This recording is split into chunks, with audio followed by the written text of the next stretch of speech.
گٹھ جوڑ کر کے، لیکن آپ کو لگتا ہے کہ اب یہ دونوں ایک مقام پہ تو آ گئے، لیکن آگے سے سٹینڈ عمران خان نے جو لیا وہ نواز شریف صاحب سے مختلف ہے، اور یہ ریفرینڈم ہے آج کا؟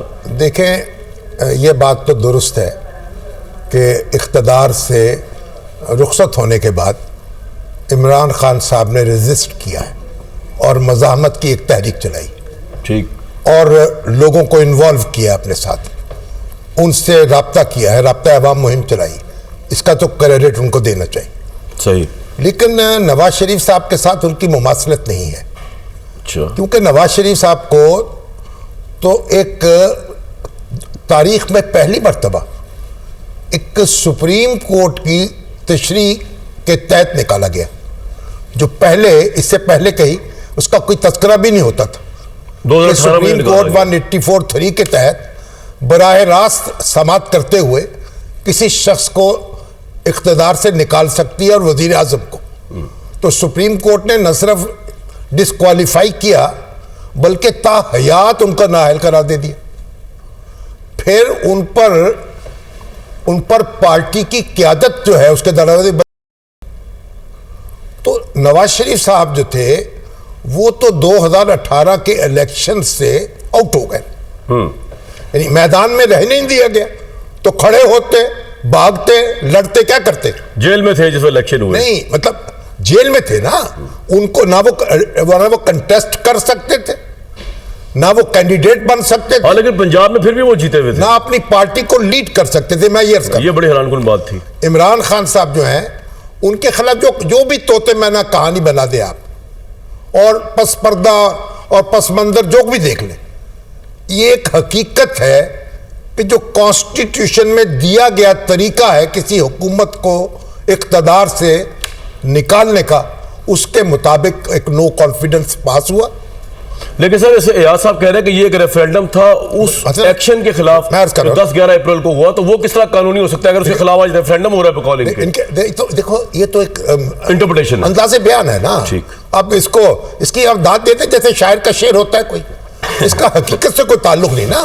حقیقت یہ ہے کہ قومی اسمبلی میں ایک نئی کولیشن بنی، ان کی کولیشن ٹوٹی اور ان کے خلاف قرارداد عدم اعتماد منظور ہوئی. اب اس کی وجوہات کیا ہیں، ہم اسے ناپسند کریں یا پسند کریں، ایک بات. دوسری بات یہ ہے کہ جن نشستوں پر اس وقت الیکشن ہو رہا ہے وہ ساری پی ٹی آئی کی نشستیں ہیں. اس نے 2018 کے انتخابات میں ان کو جیتا تھا. اب بڑی دلچسپ بات یہ ہے کہ جو آپ اس وقت کے اعداد و شمار دیکھیں، یہ 4 سدہ میں جو جیتنے والا امیدوار ہے فضل محمد خان 2018 میں، جی اس کو 83,000 ووٹ ملے تھے. پشاور میں جو حاجی Shaukat Ali P T I کے جیتے، اس کو 87,000 سے زائد ووٹ ملے تھے. اور اسی طریقے سے علی محمد خان مردان سے، ان کو 54,000 ووٹ ملے تھے. ہارنے والے جو تھے ان کا بھی 56,000 آپ کا پوائنٹ کیا ہے شامی صاحب؟ اتنی بھاری تعداد میں ووٹ ڈالا گیا تھا جو اب نہیں ڈالا گیا. اگر ریفرنڈم ہوتا، لوگ اس میں انوالو ہو چکے ہوتے، اس سارے بیانیوں کو قبول کر چکے ہوتے اور سر پہ کفن باندھ چکے ہوتے، تو باہر نکلتے. تو آج تو پھر لاکھوں میں لوگوں کو نکلنا چاہیے تھا. تو اب یہ جو ٹرن آؤٹ ہے وہ انتہائی، وہ ریفرینڈم کی لاجک کی نفی کر رہا ہے. ایاز صاحب کچھ کہنا آپ نے اس پہ؟ میں تو داد دیتا ہوں کہ مطلب اس میں سے بھی نکتہ اور تنکا کیسے ہے، اسی لیے تو استاد محترم مانتے ہیں. میجورٹی تو گھر میں مطلب ہے کہ جو کچھ نکالا نہیں جا سکتا، یہ تو داد دینی چاہیے. کیا دلیل نکالی ہے بھائی؟ دلیل مطلب ہے کہ ہارنے کا ایسی دلیل نکالی ہے. اچھا بھائی میدان آج کا ہے، میدان آج کا ایک ووٹ سے جیتے ہیں، جیت تو جیت ہے، ایک ووٹ سے نہیں ہے، اتنی بھاری تعداد سے تھا. اگر ریفرینڈم کے اس طرف ہوتا تو وہ سارے جو ہے خلاف ہو جاتے، عمران خان ساتھ میں ہار جاتا. لیکن وہ نہیں ہے، جیت رہا ہے. لیکن پہلے تو بات یہ تو سیٹیں تھیں پی ٹی آئی کی، تو اس میں کیا بات ہے. دوسری بات یہ کہ اتنی تعداد تھی اور اب اتنی ہو گئی ہے، مطلب ہے وہ ریفرینڈم والا بنتا نہیں ہے. تو بھائی آپ اسے ہرا دیتے تاکہ چپ کر کے اسے آپ گھر بھیج دیتے اور کہتے اب بس کر دیں. لیکن ایسا ایک بات ہے، یہ ساری سیٹیں بھی جیت جائے تو انہوں نے الیکشن تو پھر بھی نہیں کرانا. لانگ مارچ کی عمران خان کو کرنا ہی پڑے گا. نہ کرائیں نا, اب بھی نہیں کرائیں, لیکن ایک مورل وکٹری ہو جائے گی آپ کہہ رہے ہیں. میں کہہ رہا ہوں اب بھی نہ کرائیں, الیکشن نہیں ہو رہے نا, وہ بیٹھے ہوئے ہیں. ٹھیک, کیا ملک ٹھیک چل رہا ہے؟ کیا پرابلمز ہمارے وہ ایسے ہیں؟ ٹھیک ہے سر, یہ پوائنٹ آ گیا. جی جی آپ ہی سر صاحب, اس کے بعد میں اور سلمان غنی صاحب بات کریں گے. بات یہ ہے جی جی, نہ میں اس میں امیدوار ہوں اور نہ میری کوئی جماعت امیدوار ہے. ایاز امیر صاحب امیدوار ہو سکتے ہیں, یہ پہلے بھی بہت دفعہ رہے ہیں, ہو سکتے ہیں. یہ الیکشن لڑنے کا ان کو چسکا بھی ہے اور تجربہ بھی. مجھے تو یہ لذت حاصل نہیں ہوئی. میں نے تو طالب علمی کے زمانے میں الیکشن لڑا تھا, گورنمنٹ کالج ساہیوال کا صدر منتخب ہوا, ٹھیک ہے نا. اس کے بعد کبھی سی پی این ای کا, کبھی اے پی این ایس کا. مجھے تو تجربہ نہیں ہے. ٹھیک ہے, بات یہ ہے حقیقت سے آنکھیں بند کر نہیں کی جا سکتی. دانشوری آنکھیں بند کرنے کا نام نہیں ہے. او بھائی, 2,000 3,000 ووٹوں کا مارجن ہے. اب میں تو بار بار عرض کرتا جو لہر آپ سوچ رہے تھے تحریک انصاف یا عمران خان بنائیں گے حقیقی آزادی مارچ سے پہلے, وہ نظر نہیں آ رہی آپ کے نزدیک. میں کہتا ہوں کہ لوگ نکلتے ہزاروں کی تعداد میں. میں تو بار بار یہ عرض کرتا ہوں, میرا تو نقطہ نظر یہ ہے بھائی, جمہوریت میں کوئی ویٹو نہیں ہوتا کسی کے پاس. آپ بھی ایک حقیقت ہیں, آپ کے مخالف بھی حقیقت ہے. ٹھیک ہے, 1,000 ووٹ سے, 1 ووٹ سے, 100 ووٹ سے آپ جیت گئے. آپ کو حق حاصل ہے جیت کا کلیم کرنے کا, اس کی آپ داد لینے کا. لیکن یہ کیسے کہیں گے یہ ریفرینڈم ہے, یہ ریفرینڈم ہے, اور سارے دنیا میں مخالف ووٹ ایگزسٹ ہی نہیں کرتے, ان کو آپ کیسے گولی مار دیں گے؟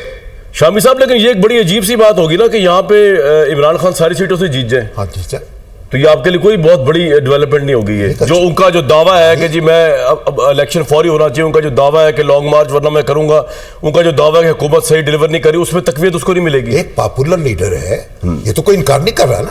کون کہہ رہا ہے کہ ہم یہ کہہ رہے ہیں ان کی فالوئنگ نہیں ہے؟ ان کی فالوئنگ ہے. ہم صرف یہ کہہ رہے ہیں کہ حضور اس میں دوسری سیاسی جماعتیں بھی ایگزسٹ کرتی ہیں جن کے ووٹ مقابلے میں ووٹ ہے. جی, اب آپ اس سے یہ تو نہیں کہہ سکتے کہ بھائی جناب ساری وکٹیں اڑ گئی ہیں. ووٹ تو وہاں بھی پڑے ہیں, ووٹ آپ کو بھی پڑے ہیں. شامی صاحب ہوتا یہ جو جیتا وہی سکندر وکٹ تو اس کی جو لے گا. جی ایسا اس کے بعد اگر آپ اجازت. جی جی سر, آپ کو کون روک سکتا ہے. سن 47 میں جو صوبہ سرحد میں ریفرینڈم ہوا تھا, جی جی, اس میں جو پاکستان حمایت ووٹ تھا وہ 50.1% تھا, جس سے فیصلہ ہو گیا. جس سے فیصلہ آج تک ہم کہتے ہیں کہ فرنٹیئر کے لوگوں نے فیصلہ پاکستان کے حق میں دیا تھا 0.1 سے وہ 50%. تو اس طرف پر ہم یہ نہیں کہتے. مارکا وہ تھا جو اس کے مخالف تھے میدان میں آتے. میں تو یہی کہہ رہا ہوں جو جیتا وہی سکندر. جی یہ بھی غلط فہمی دور ہو جائے سر, مخالفت میں ووٹ ہی نہیں پڑا تھا. واہ, ریفرینڈم بات سن لیجئے سر, بات سن لیں.